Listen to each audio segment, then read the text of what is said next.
Today on The Necessary Entrepreneur, we welcome Markus Kaulius. Markus is a serial entrepreneur and the founder of multiple 8- and 9-figure businesses. Over his 25-plus year career, he grew a supplement company from startup to $170 million and helped clients worldwide lose over 3 million pounds. He has impacted the lives of over 10 million people. As a thought leader in the industry, Markus advises multiple 8- and 9-figure companies on growth strategy and has been featured in major media such as PBS, Fox News, Apple TV, and CNN. Markus's name is now in the Guinness Book of World Records, and he recently spoke at a conference on financial literacy, which broke record attendance. Markus shares daily insights with his community spanning business strategy, mindset, health, and faith. Through his new venture, playabiggergame.com, Markus is bringing together the world's greatest minds and sharing lessons learned from his entrepreneurial journey to help high achievers break free from imbalance and feelings of discontent so they can find fulfillment beyond career success. During our conversation, Markus and I talk about his new book, Play a Bigger Game, and the 7 principles to life's fulfillment. We also talk about what elite performers have in common: becoming the authentic you without settling for complacency, comparing yourself to who you were yesterday, and finding balance with social media. Hey, stick around to the end when Markus tells us about the Charles Dickens principle and why billionaires are talking about journaling. Thanks for tuning in. Be sure to like and subscribe. You can find more about Markus Kaulius on social media and pre-order his new book, Play a Bigger Game, set for release in July 2024, which is available wherever books are sold.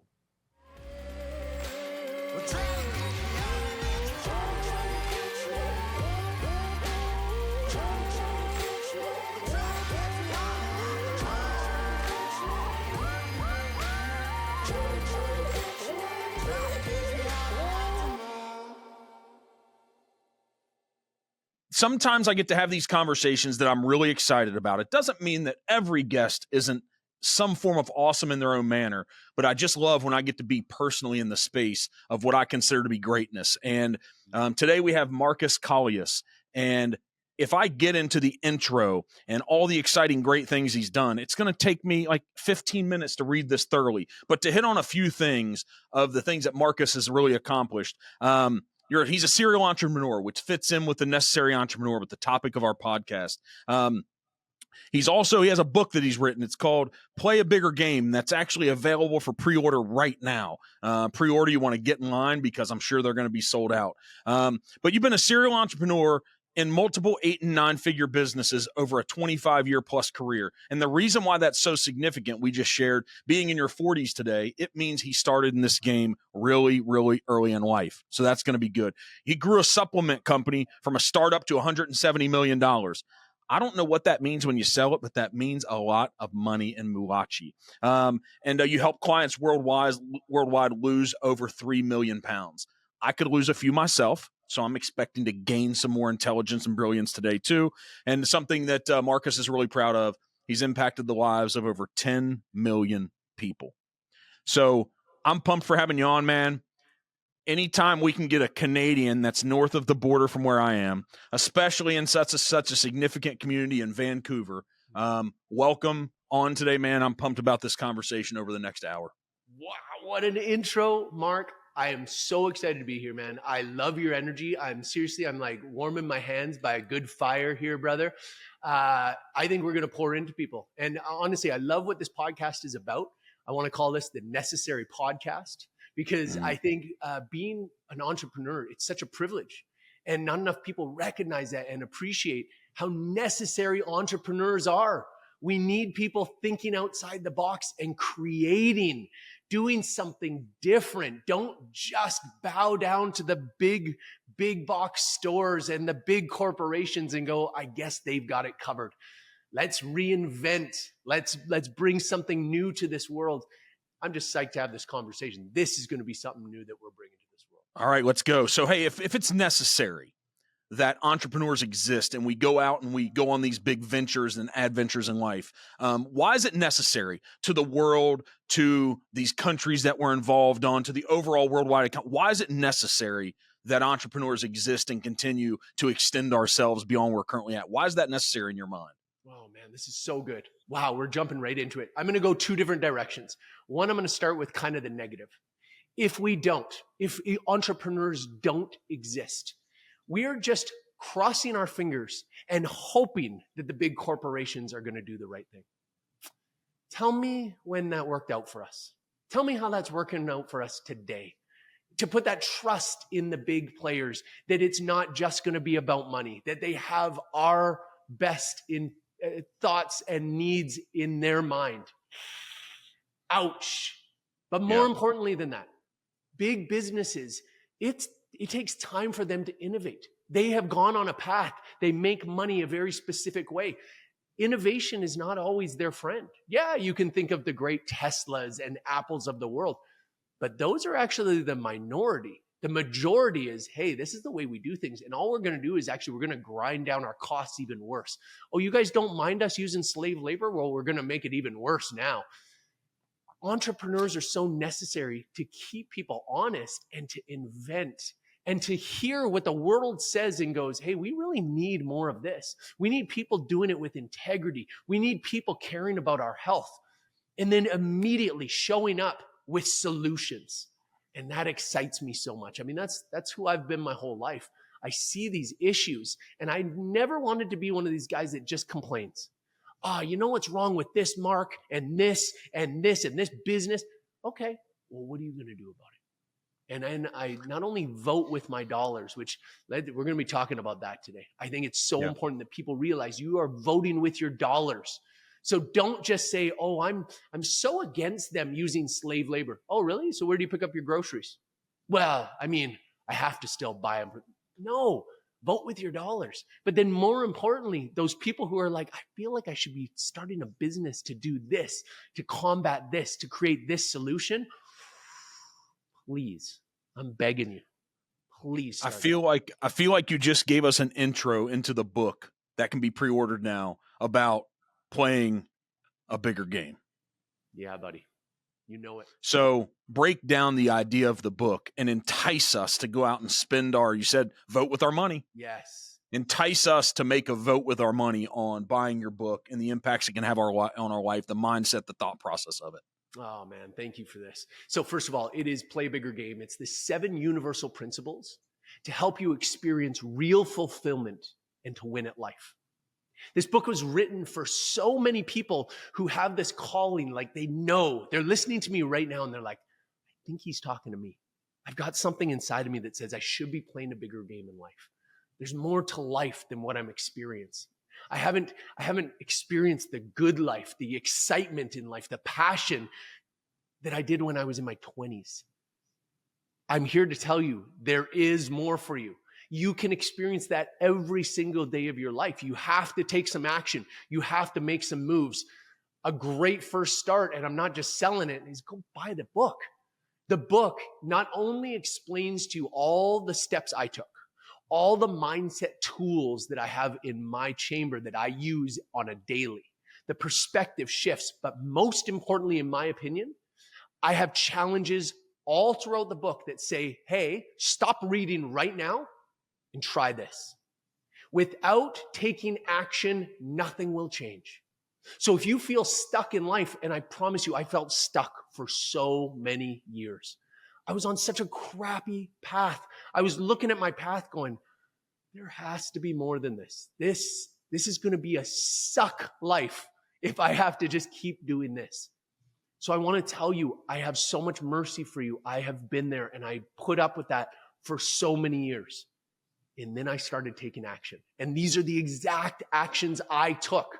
And if you take them, I am so confident you will experience the same success. It won't necessarily mean the same dollars and cents, but you'll experience the same fulfillment.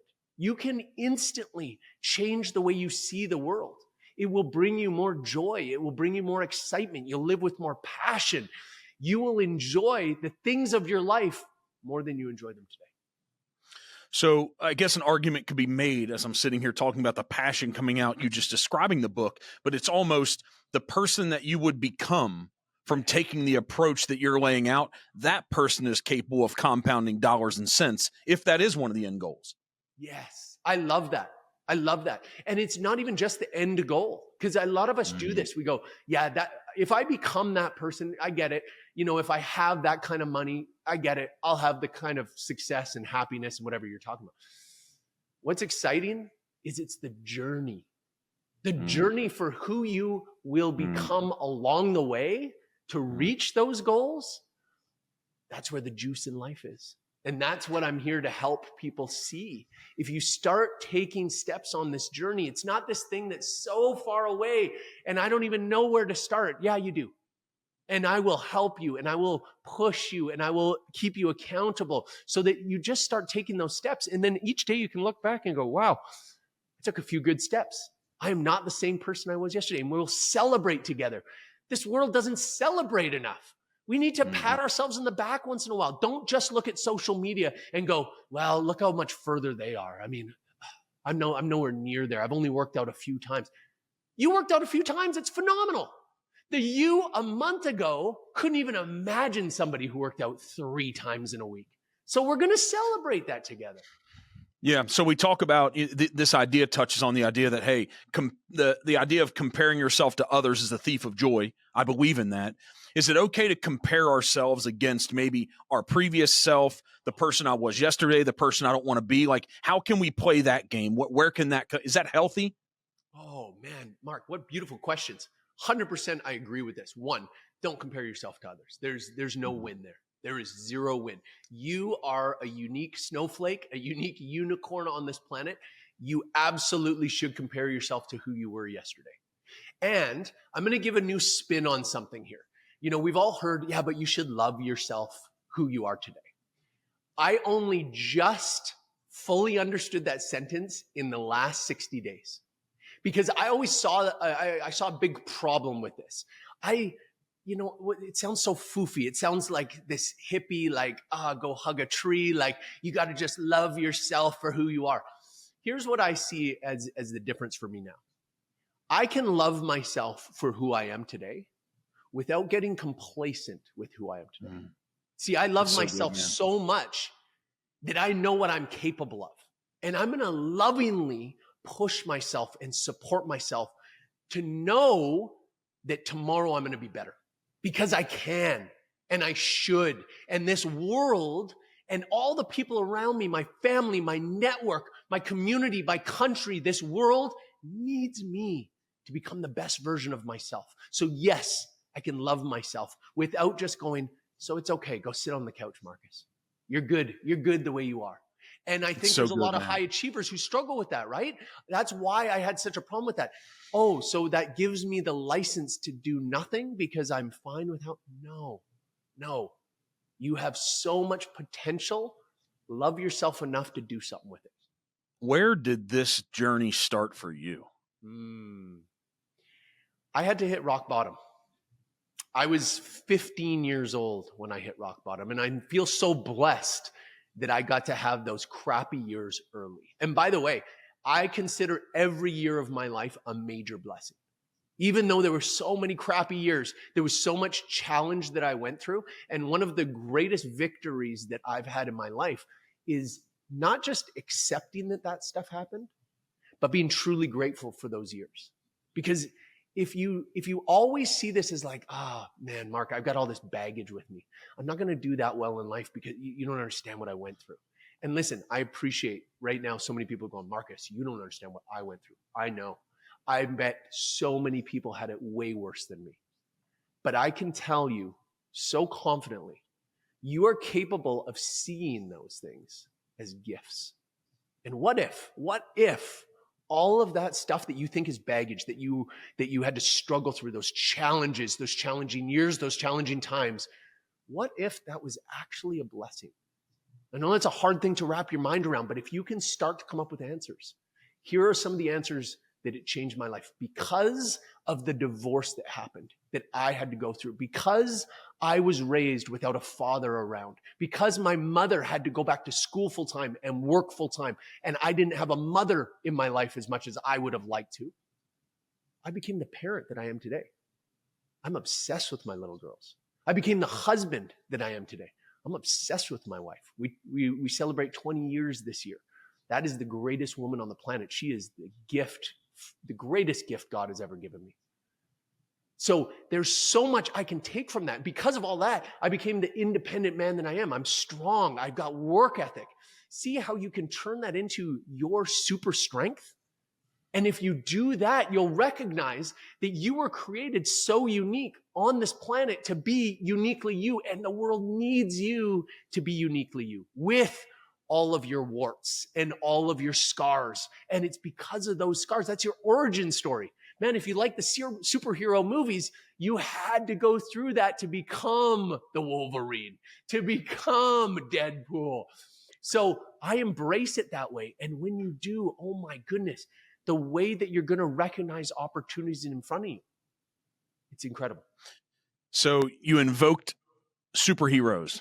Yeah, buddy. So I know there's all the different, armies of which group of superheroes are your group. But let's just go down this path of the Avengers.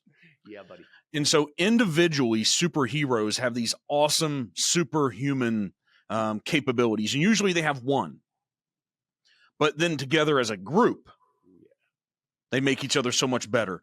So going back to that 15-year-old Marcus, that Marcus that you said you've been married for 20 years and speaking so highly of your wife, and then this 20-year entrepreneurial journey, your group of Avengers, whoever they were, could be your board of directors personally. How important have those people, whoever they are, been to your wife? Has this been a journey of one, or is it a journey of Marcus's Avengers?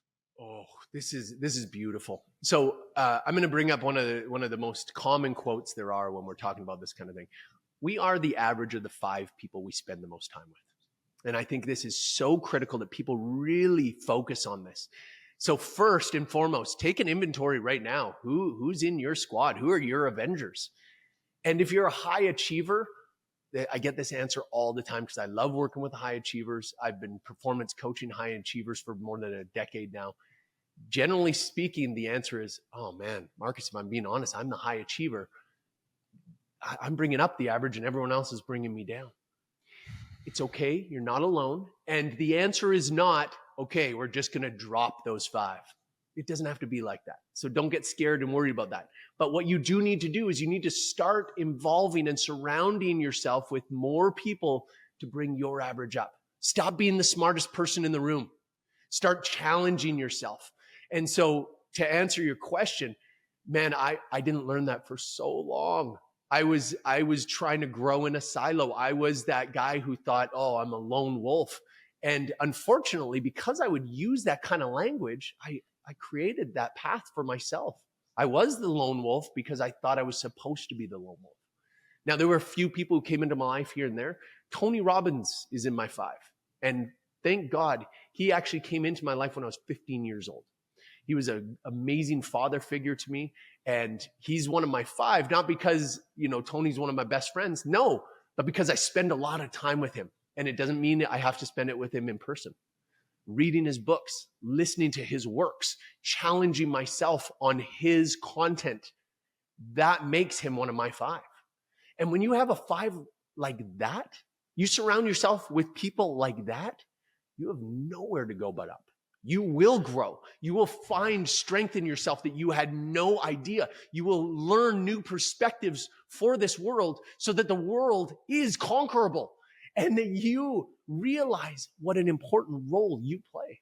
So you're talking about this idea of doing an inventory of yourself, the people that you're around, life. It's no different than if you walk through a store and it's an inventory of what's on the shelves. Yeah. So an inventory of us, it's like, what do we have access to? What's my inventory at the moment? Really? That seems tough now if we're really in this world of, because you see yourself, your top role as being a servant now. Right. And so if we're going to make the argument that we need to do an inventory, this idea of self-awareness, this idea of emotional intelligence, these words that have shown up in our vocabulary over the past 3, 4, 5, 6 years. Yeah. If someone's not there, if you really aren't in the space or you don't have the current average 5 people, like what's going to be the catalyst to get started? I know we could say it's simple as of reading Marcus's book, as going and watching like one of Tony Robbins' best. You could go on Netflix, I believe, and there's a documentary he put out about one of his big, I don't know what they are, you're there, but he has these events in Palm Beach and Florida, and it was a really good documentary. And you can see behind the scenes and how his brain works and how he operates. And see, that's the point, that you can be close to the sun with a Tony Robbins because how you've lived your life the past 20 something years. But what's awesome, what you said is, hey, if you're not on this wealth track and you don't have access to this revenue and these funds, it's at our fingertips now. And so this idea of beginning this inventory, how does someone gain the confidence, to gain the perspective, to gain the self-esteem to maybe go and inventory themselves and be willing to be vulnerable? Where can we start that process together? Oh, brother, I love this so much. This is going to make such impact on people. I love this. First of all, that it's called I'm Not Your Guru, and it's on Netflix. So good. It's awesome. That might be one of the, this is actually going to be part of my answer. That might be a place to start. Watch those kinds of movies. Watch that movie specifically. So you're sitting there going, okay, maybe there is more for me. You know, if I had more confidence, if I had more of this, if I had more of that. Awesome. And again, I'm going to remind you, I was in your seat. I just wanted people to know that. Don't just look at where I am today and go, wow, there's no way I'm getting there. Sometimes if you look at this journey and just see the destination, be like, how the heck am I going to get there? I have no idea how I'm going to get there. I'll tell you how you're going to get there. It's the same way you eat an elephant. One bite at a time. One bite at a time. You just got to take the first bite. You take the first step. So the first step is, well, actually, it's even before you watch something like that, even before you listen to the podcast. The fact that you're listening to this podcast shows me who you are. You are this person who could be playing a bigger game, who knows you should be playing a bigger game. But even before that, just check yourself, check your inventory. Do you believe it? Do you believe there might be? I don't even need full belief. I don't need full commitment here. I just want, might there be a bigger game for you to play? Might there be something more to life than what you're experiencing right now? You brought up this idea of action, about taking action, and that's the most important thing. Yes. I believe it is. What action should we take? Because I'm just going through these, as I coach people, I'm not coaching the elite level folks you are. We're taking people in the companies I operate and taking them from a place they don't want to be anymore. And we're helping them change their life just day by day inside our companies. And it's really hands-on. It's hundreds of people. It's not millions that you've done right now. And it's important. This role is still important. But I know any little piece of action matters today. I know this because it's what it can compound to be tomorrow. This idea of 1% better is real. And so, but how can you instill that person that has never thought this way? Like, what are you guys talking about just taking action? Like, is it that simple? Now, like, what piece of action? I'm going to bring one more thing in here with that question, that Tony said something on a podcast, and I think it's on an Instagram reel, and he talked about the tyranny of how. And I think it's one of the most awesome things he's ever said. And I don't want to put words in his mouth with you being connected to him, but it's pretty much, if you stop to ask how, you may already be defeated. So if we're making an argument that action's important, I don't know if it's a bad question to ask, where do I start, if they've never done it? Yeah. Oh man, this is so beautiful. So let me start by saying this. It doesn't matter if you're here in life, where you will say you're here in life, or you're here in life. You're a UFC champion, you're a champion of business, you're a billionaire, whatever you are. My answer is the same for how to get started. You know already the answer. It's in you. This is one of my favorite things to do with people, is to say, if I'm right, and you have the answer inside you, you are supposed to take action today to make your life better. Tell me what the action would be. And most people, it takes them less than 5 seconds to go, well, I know I'm unhealthy. I know I should be exercising. Boom. We got the answer one already. That took us 5 freaking seconds. Why don't we do it? Let's not worry about that right now. But other than to mention, the world doesn't want you to be further ahead. Can we all agree on that? Can we all agree that every marketing dollar is being spent to get you comfortable on your couch, to get you on more medications? Don't even get up from the couch for food. We'll actually deliver it right to your door. In fact, I'm sure we're just months away from robots that'll grab it from your front door and bring it to you at your couch. Just get complacent, get more comfortable, 6 more hours in front of the TV, you're good. So as long as we recognize that the world is trying to get you more comfortable, that's a good place to start.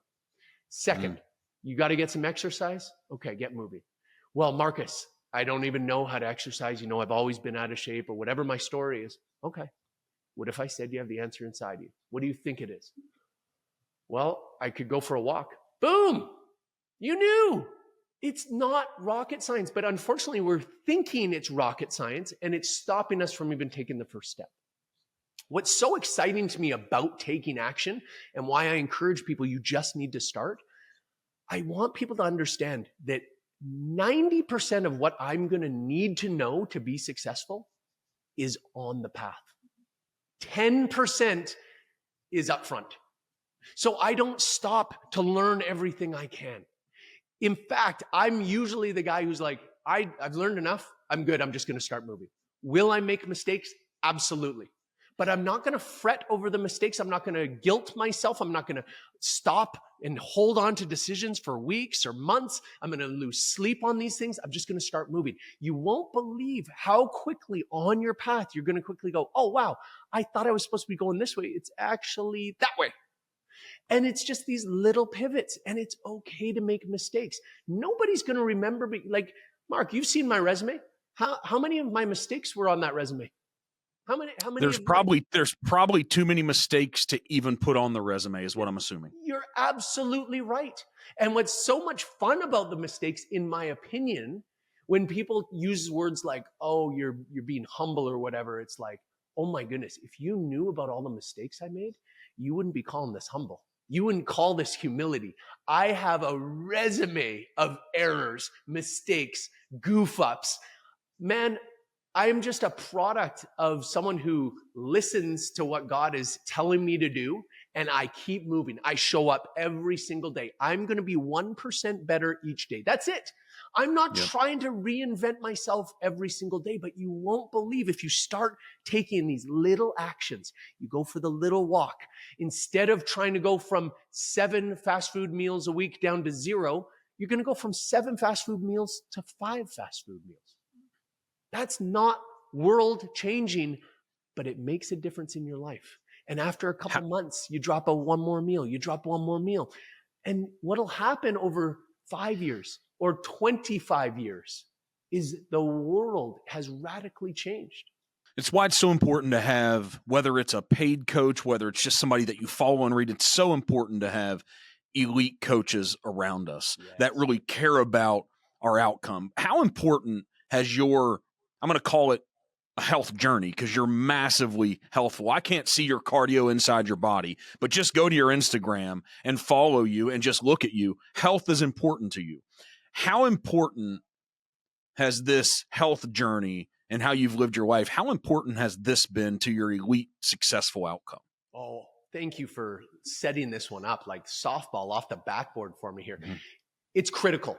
And I think it is one of the easiest success factors that most people are ignoring until it's too late.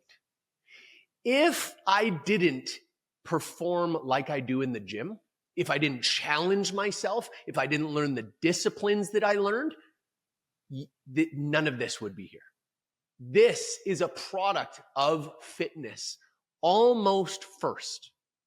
I have my non-negotiables in the morning, which include my workouts, my cardio, my eating clean, my sauna, my cold tub, my prayer time, and this is all before 9 a.m. Because of that, I can show up 100% every single day. Because what I've learned is I need to be 100% every day to perform the way I want to perform and the way the world needs me to perform. And in every part of your life, right? For your wife, daughters, for your wife, for your friends, for your businesses. And so often what people get wrong is it's like these things are essential to live a structured life full of a bunch of organized, disciplined activities so you can live the full life, so you can show up and be elite, so you can be amazing. Because so often people are, well, I don't have time for that or I can't fit that in. It's like, no, it's essential for you to fit this in so you can live the full life that you want. Oh, brother. Now look at the life that's in you now. I'm loving this. Here we go. Yeah. So, Oh, this is about you, man. I can't share all this stuff in me. It's about you. and let's talk about long-term here too. You know, Yeah. people think, oh, I don't have the time. I don't have the time, until wham, one day you have to make the time. The doctor said, if you don't make the time, you've got a year left. You've got 5 years left. Why wait for that? Why wait for that? I'm not sitting here going, man, I hope to get 55, 60 good years out of this body. Just so you know, unless God takes me sooner, I'm here for 120. And think about knowing that I'm here for 120. Think about how I treat my body today. Because I'm not going to have the last 60 years be crappy years where I've slowed down. Are you freaking kidding me? I will be 100 and I will be squatting. I will be squatting some big weight right next to you in the gym, and people are going to be like, what is with this old dude? That's awesome to me. And because I know that's going to be the case, think of how I treat my body today, how I eat properly, how I rest properly, how I heal it properly, how I speak about my body, how I treat myself. Like this has this huge wave of impact. And then think of how that impacts my children and my wife and my community and the other people who are around me. Man, it's not about just trying to inspire people. It's lifting other people up and saying, hey, this can be done. Here are some of the beautiful benefits of living this kind of life.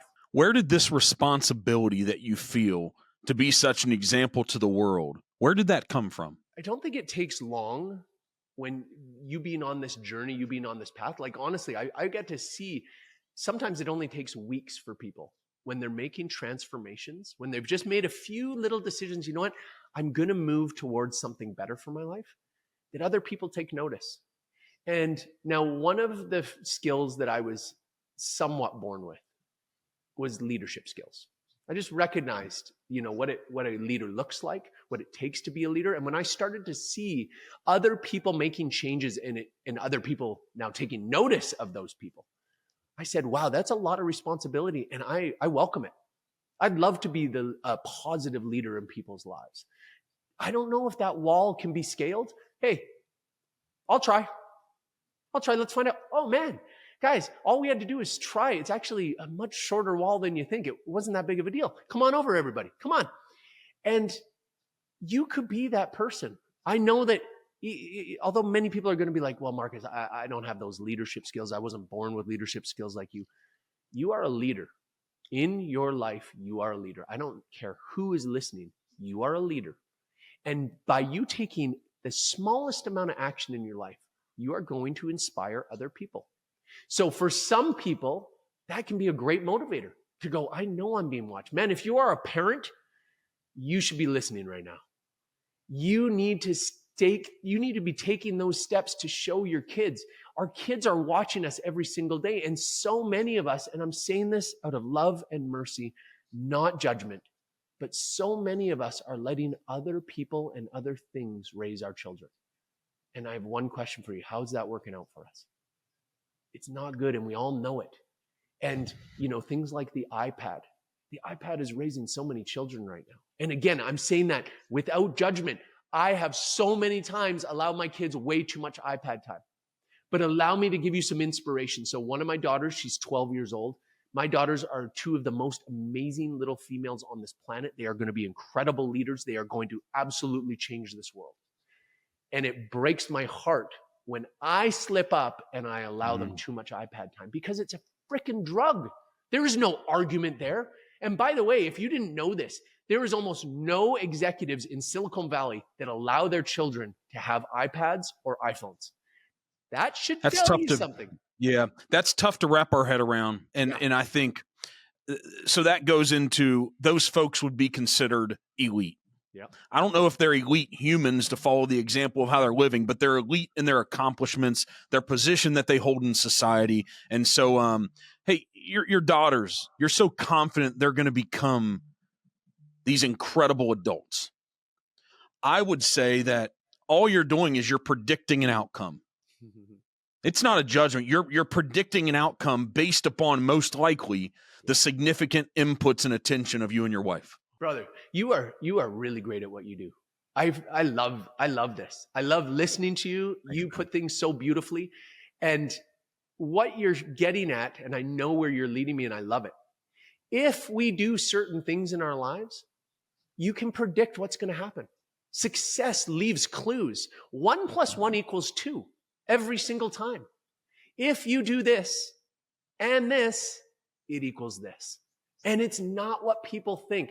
Oh, I get what you're saying. If I work out 20 times a week and I eat no sugar, then I'll be healthy. Who said that? Nobody said that. I know. Oh, sorry. Social media said that. Can we all just agree that social media, everybody's just trying to say something louder than the next person, more wacky than the next person, and then all of a sudden, now I'm popular? Man, turn off social media. Start listening to yourself. You don't have to take all sugar out of your diet.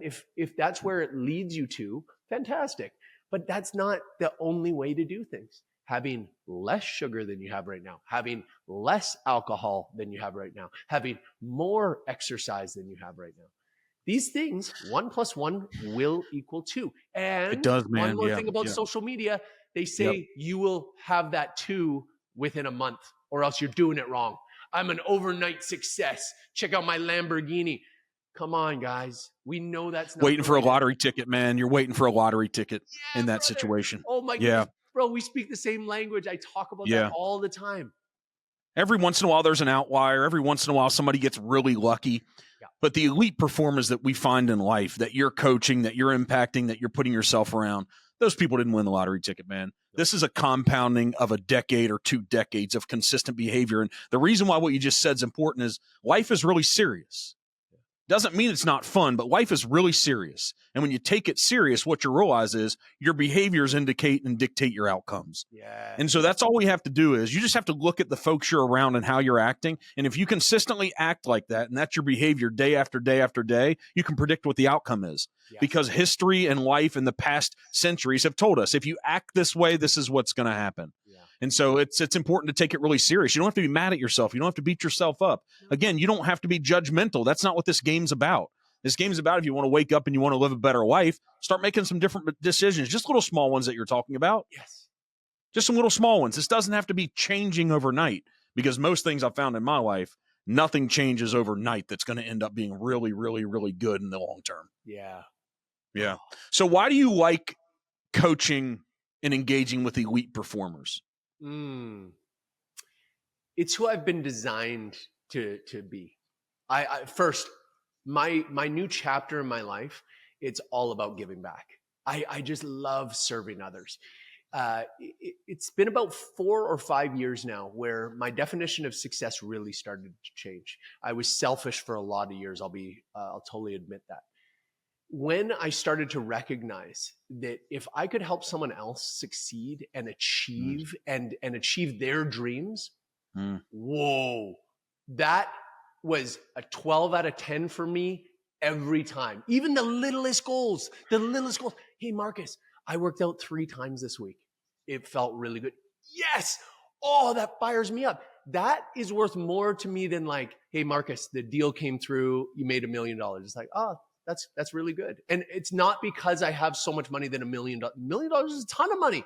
It will always be. I grew up so poor, buddy. $100 is still a ton of money to me. Like when a bill comes, especially these days in restaurants, and I know it should be about $110, and now it's $300. I'm like, who can afford this? What is this?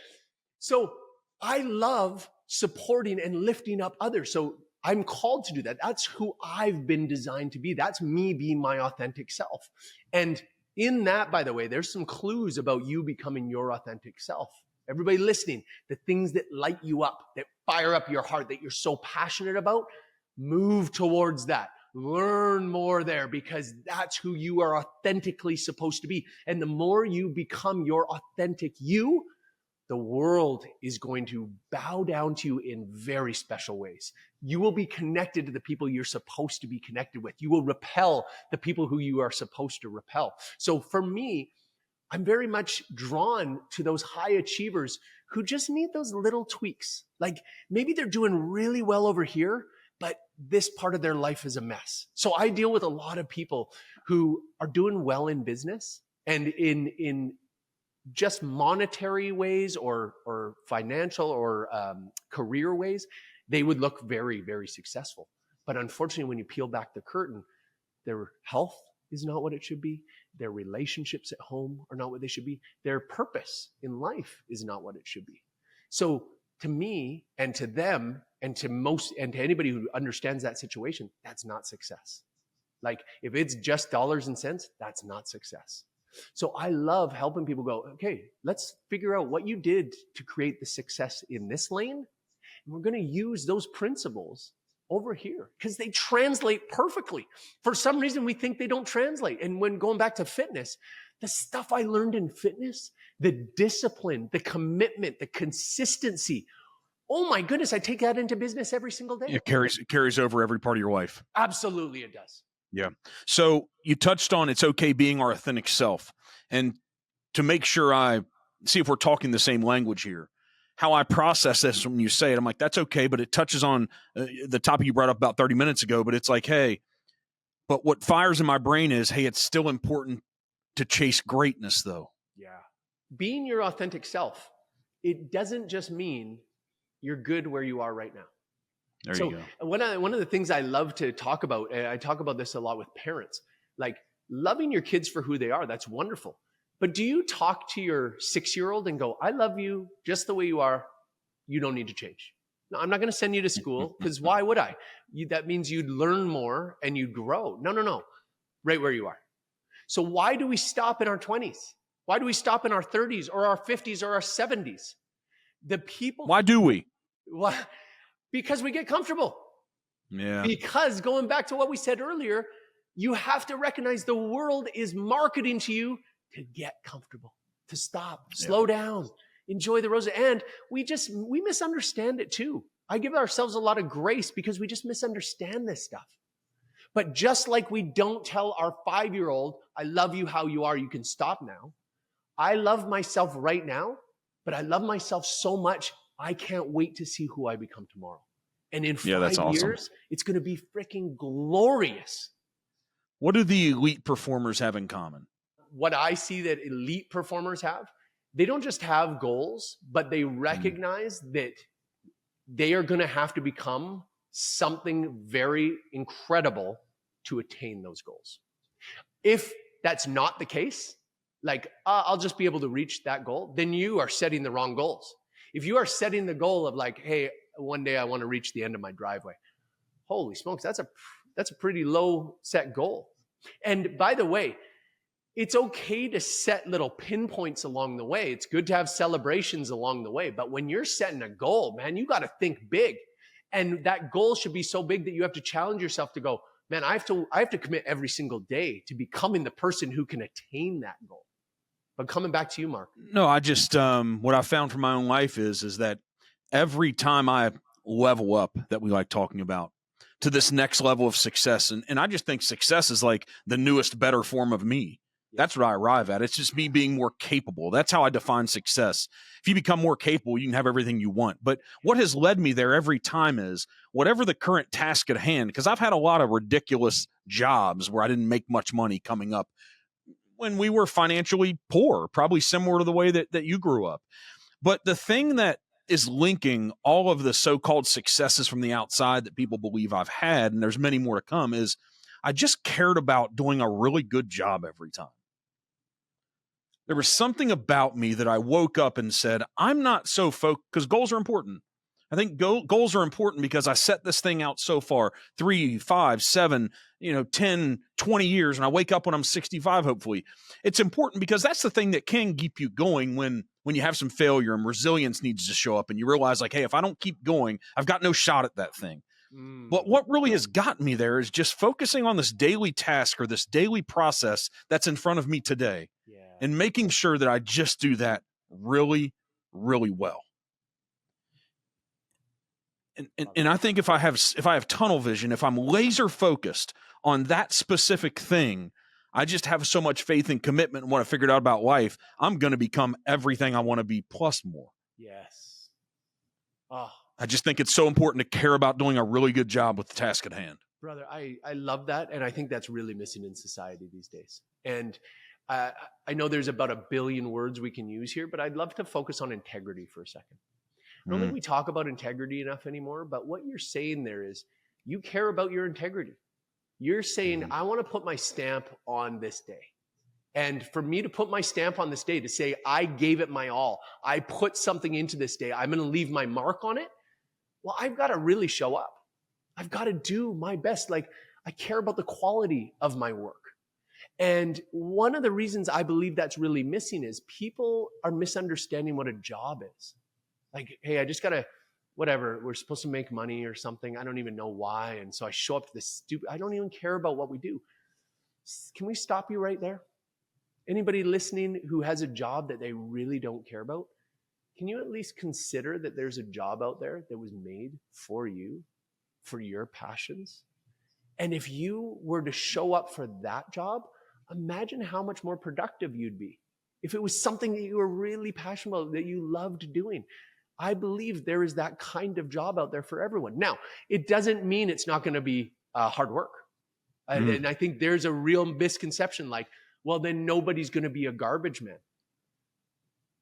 Some people will love being a garbage man. Some people. Not because it's like, oh, I'm obsessed with garbage. They'll have their reasons. We just need to accept that, one, there's a great job that will utilize your skills. And so you might even say, I won't necessarily love the job, but I love how it makes me feel to put in that work. I love that it utilizes my skills, my unique skills get put to work every day. I feel satisfied when I come home at the end of the day. If 100%. you aren't experiencing that, man, at least look out there. Take a look at the job market and try something new maybe. I just think this idea, if I go back to being that 20-year-old Mark or the 25-year-old Mark or the 30-year-old Mark, I can look back and have this reflection, though, that I couldn't have pinpointed today. Yeah. 45 years old on this podcast, having a conversation with you, and I couldn't have pinpointed this exact thing was going to happen. But what I know about today is that today wouldn't have been possible if that 22-year-old, that 25, that 27-year-old Mark didn't do whatever that menial task was, that if I wouldn't have done that great, I just wouldn't have been set up for the next thing. And so these jobs, I tell this story when I was 14 years old and I was working for this landscaping company. And my job that day was to pull weeds out of a landscaping bed. And I was pulling weeds out of a landscaping bed of a mansion. These were wealthy, rich people. That isn't something I was consistently around. And this lady the owner would consistently drive her gold Jaguar by me. And this is probably in the early 90s. And it didn't feel good how I felt she looked at me. It wasn't very nice. She was one of those wealthy people that wasn't nice to folks that were at a lower place. And I'm okay with that in life. Hey, who cares?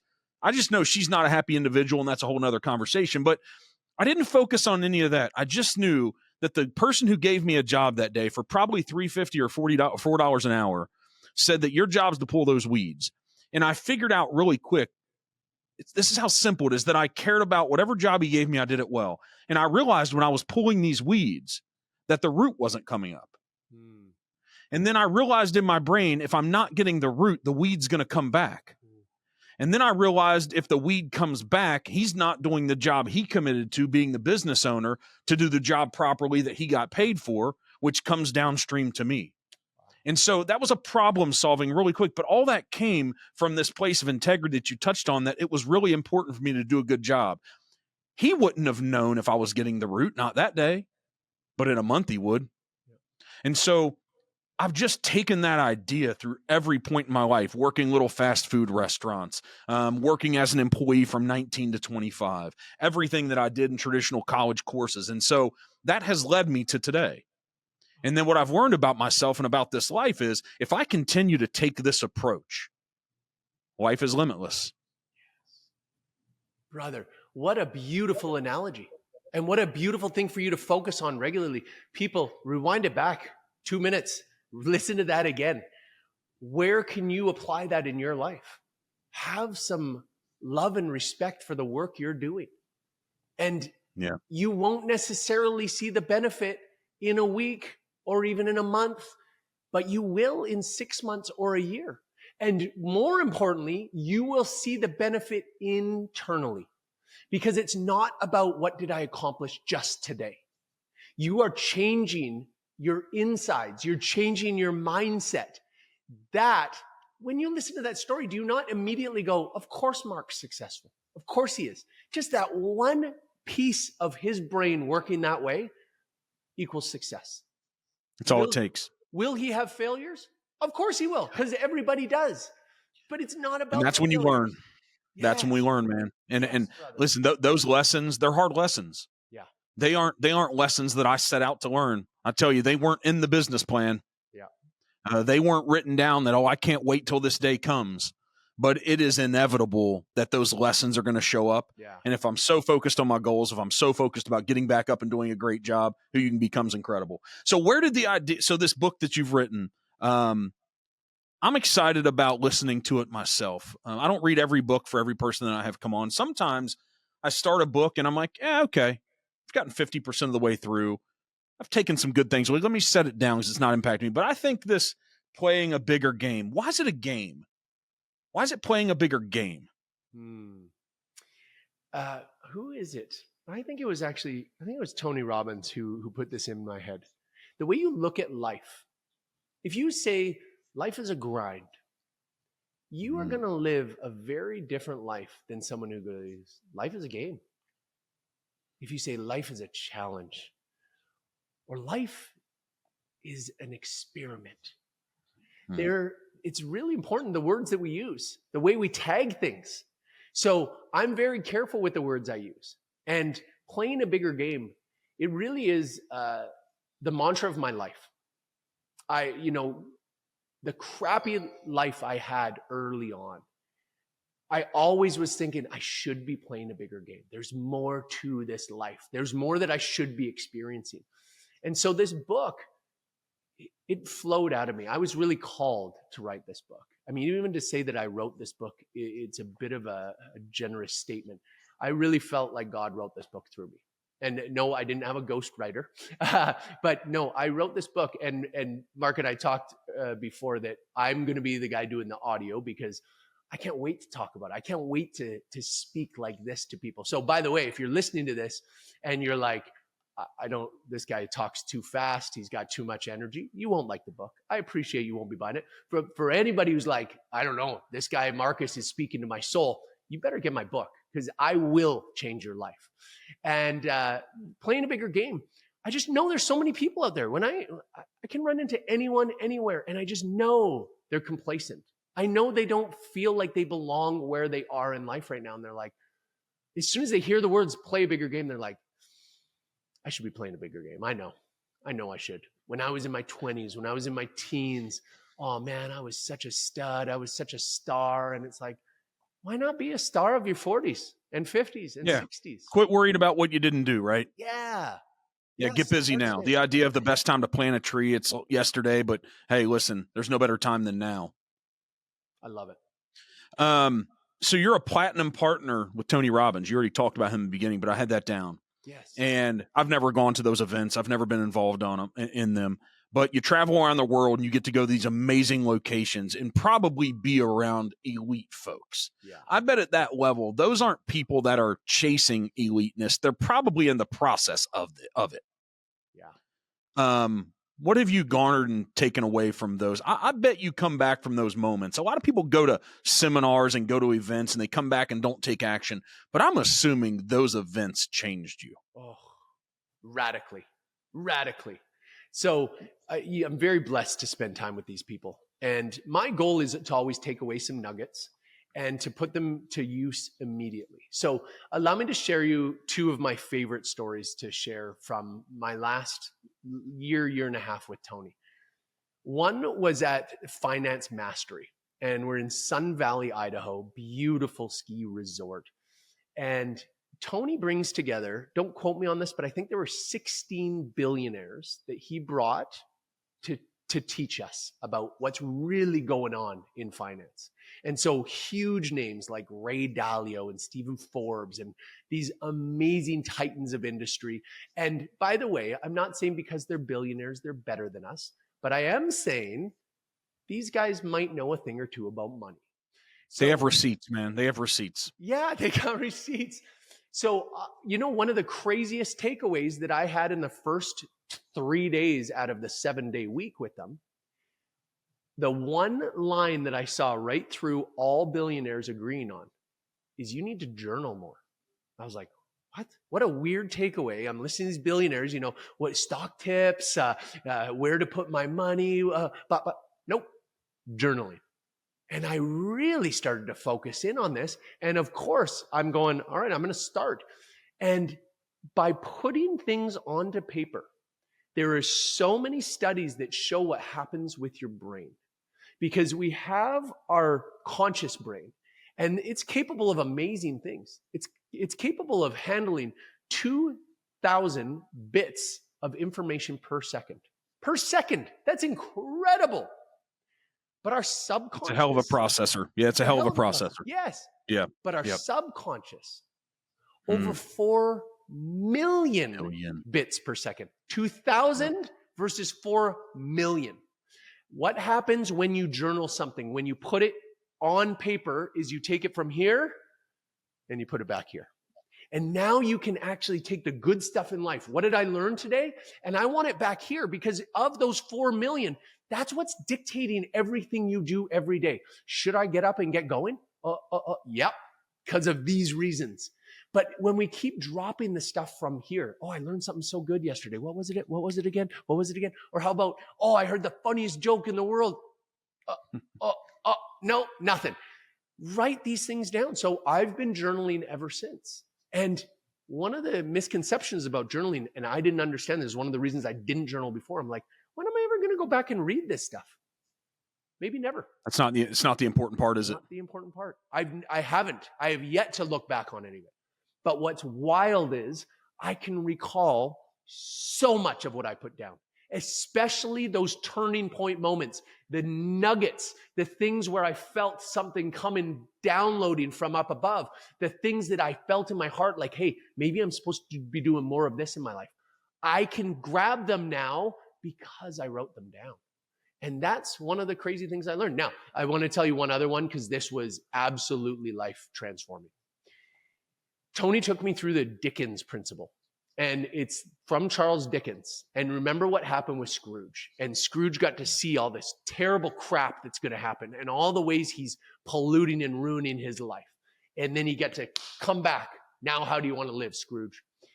We went through a multi-hour process where he showed me if I stayed on my path for a certain place in my life. Now, I want to start by saying this. I live a phenomenal life. I do. I am not bragging. It is the truth. I live a 9.5 in many areas of my life. But as a father, I want to not just be a 9. I want to be a hard 10. I love my kids so much. I'm obsessed with my children. I want to give them everything. So I went a little bit dark during this Dickens principle. And I got to see what would happen if I didn't start going way above and beyond. It was horrifying. I saw such a nightmare. I saw a life without my kids. I saw a life without my wife. I saw my kids walking down the aisle and I wasn't even invited to the wedding. That broke me. But then he snapped me back. He brought me back where I can make that change. And because of that, I came home and I have been a different father ever since. I am all over my children. I love my children so much. I love spending that time with them. And it is absolutely wild. We're going to talk for a few more minutes, but what a hell of a life-changing moment and experience to make some arguments about making folks that aren't living this life yet the way that you are to read the book, follow the principles, engage. So you have let's touch on social media. We touched on about the iPads, but you have over 250,000 followers on Instagram. That seems to be one of the games we're playing now in society, that people are tracking success with subscribers on YouTube, followers on Instagram. Now, we need awareness. If you want to write books and you want to be a great leader and an influencer and you're living a servant lifestyle, then one of your goals is to spread your wings and influence millions of people. I guarantee that is. When you wake up every day, that's probably a purpose. And so you've got to play that game. But was that intentional? Was the 250,000 followers on Instagram, was that intentional? Were there intentional moves, or did it happen because the life you were living? This is a really good question. And just so everybody knows, I still struggle with the social media questions so much. There are so many negatives to social media. And I feel sometimes when I'm on there, I'm polluting the world because I don't agree with social media. Like I agree with everything you just said, by the way. It's a game that's almost necessary, especially if you want to impact millions of people. So there's the balance that it's a constant struggle for me. So was it intentional? Yes. There was times where I was spending way too many hours every single day trying to build that up and connecting with people and putting out the content. So it didn't happen naturally. You know, that's everybody's dream, right? I'm just going to put out myself a little bit and everybody's going to come and hang out with me because I'm so important and awesome. Oh no, I grinded. And it's embarrassing for me because if I sit back, even though it's cool, I got the result. If I sit back now and go, what if I took those 10 or 20 hours per week for however long I spent doing it, and I had focused on another business? It's not even close. It's not even close what I would have yielded. Like you can't look at my 250,000 or whatever that number is and go, oh yeah, that's worth exactly this many dollars. But I'll tell you, if I put all those hours into a business, I bet you I could give you a pretty close number of what that business is worth. So I struggle with that. I really encourage people to find their balance. And what I mean by that is, what are you comfortable with where you don't feel guilty and where you feel like it's serving you in your life? So if social media is something that's like, man, I find myself always comparing myself, and let me stop you right there. You got to get off social media, period. That comparing yourself right there, you've heard it a billion times because almost everybody does it.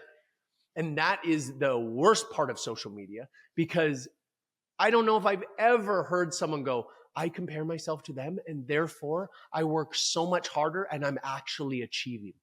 I hear I try harder, but then I fail and then I beat the crap out of myself even worse because I'm a piece of junk for not being like so-and-so. And it's like, maybe social media is starting to show the struggle now more, maybe. Because that's what wasn't happening. Yeah. You weren't seeing all the struggle behind the amazing supposed life that was being lived. Yeah. Yeah. So you're a proud Canadian. You're going to become a more proud Canadian. You're going to help. Markus is going to help Canada become great again. Give us a feel about what Canada stands for. It's on our northern border, so we'll get a few international listeners here and there, but most of our listeners come from the United States, but maybe now some will be from Canada because hey, Markus is spreading his wings. But what's Canada? What's Canada mean to a true blue, proud Canadian about what it used to stand for? And, Mark uses those specific words because before I said, I used to be a more proud Canadian. We've slipped in who we are with our culture, but I believe we're about to make a turn to bring it back. I see signs that it's coming back. So here's a couple things that Canadians stand for. We're nice. I know that's a weird one, but we're nice. And then when I say that, I know Americans are going, that's funny you say that, because I met a couple Canadians. They were really nice. With these weird accents. We say a boot apparently, and throw an A at the end of things. But the other thing, there's a lot of hard workers in Canada. We believe that we can do stuff. It's funny when you trace back the origins of who we are in Canada. I find it really funny that we're very much a society that was built on pacifism because so many people came up from the States during the Vietnam War. And it's wild how that actually created a lot of culture in our country. So we are not gun-toting. And by the way, I'm not blasting it. I'm not judging it. I'm just telling you. No, you're just saying the core of who you are. It's the core of who we are. We're like guns. Yeah. Ooh, war. Do we have to? Can we try and play nice? But what is actually really nice, I end up being in circles with military a lot. I don't know what it is. It's about my personality, but when I'm on vacation, I often get drawn to the military people around there, and those are my buds. Every time, without fail, the American soldiers are like, hey, I served with some Canadians, some of the hardest working, best men who I always wanted by my side. So I have a lot of respect for that. And to me, that's what's great about our culture.